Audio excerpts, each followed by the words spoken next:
James Marshall was a sawmill operator and carpenter by trade. He became famous for inadvertently starting the California Gold Rush of 1848. He was born on October 10th, 1810, in the town of Hopewell Township, New Jersey. His family moved to the nearby town of Lambertville, and he grew up there.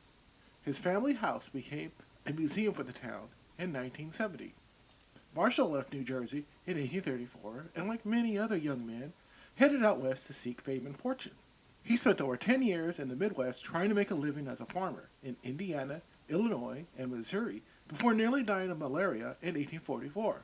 On the advice of his doctor, who told him to live in a more hospitable climate, Marshall headed out west, first to Oregon and later to California in 1845.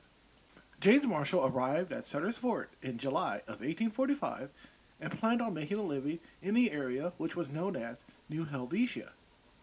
The magistrate of New Helvetia was Johann Sutter, who took a liking to Marshall and hired him to work as a carpenter and run his sawmill. He later arranged with the Mexican government to have purchased a plot of land for him near the north side of Butte Creek, along with a herd of cattle. A year later, in the spring of 1846, James Marshall joined the California Volunteer Battalion, which was led by John Fremont, during the beginning of the war in Mexico, and a month later at the Bear Flag Revolt. When Marshall's service with the California Battalion ended in 1847, he returned home to find his cattle gone. Unable to work on his own terms, he had to work with Sutter once again. James Marshall and Johann Sutter decided to become partners in a sawmill near the town of Coloma the following year. During the tail end of the construction of the mill, Marshall noticed gold flecks in the channel bed underneath the mill one morning in late January of 1848. Marshall talked about the discovery in his own words.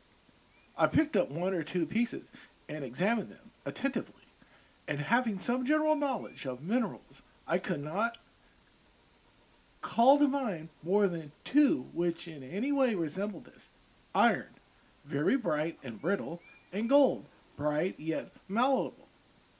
I then tried it between two rocks and found it could be beaten into a different shape, but not broken. I then collected 4 or 5 pieces, and I went up to Mr. Scott with the pieces in my hand and said, I have found this. What is it? Inquired Scott. Gold, I answered. Oh no, replied Scott. That can't be. I said, I know it to be nothing else. Marshall had the flecks tested, and it was real gold. He ran off to Sutter's Fort with the news of the gold discovery at the mill.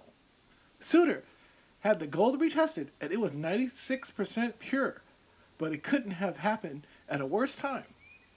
On February 2nd, 1848, the Treaty of Hidalgo was signed, which meant that California was now officially part of the United States. News that gold was discovered near Sutter's mill began to spread like wildfire and started the California Gold Rush. Hundreds and soon thousands of people from the East Coast and around the globe traveled to California to seek instant fame and fortune. The sawmill went bust soon after when all the workers left to become gold miners. Soon the rush of prospectors came in and forced Marshall off his own land, causing him to leave the area. Marshall came back to Coloma nearly 10 years after he was chased away from the area by gold-hungry miners. During this time, he sold his empty Butte Creek ranch to pay off many debts he had accumulated over the years. He tried his hand at winemaking and owned a vineyard for several years before he went out of business in late 1860s due to stiff competition. After his winemaking business failed, Marshall moved to Kelsey and became a gold miner and toured around giving lectures about the gold rush. But that venture failed as well, leaving him penniless. In 1872, the California State Legislature awarded Marshall a 2-year pension for his role in the building of California. It was renewed a couple of times before it was forgotten about. Rumor has it that he showed up at the Capitol in 1878 to address the assembly about his pension, but a brandy bottle fell out of his pocket, which had influenced the assembly to not continue said pension. Destitute and forgotten about, Marshall lived another 7 years in poverty before dying in his 2-room shack in Kelsey at the age of 74, 2 months shy of his 75th birthday. His body was later taken to Coloma for burial. A year after his death, the Native Sons of the Golden West chapter in Placerville, California, felt that James Marshall should be given a monument for his place of death as a discoverer of gold in California. 5 years later, the state legislature allocated $9,000 to be used in the construction of the monument. A monument and tomb, the first of its kind in California, was constructed. And many years later, it was rededicated on October 8th, 2010, to celebrate James Marshall's 200th birthday.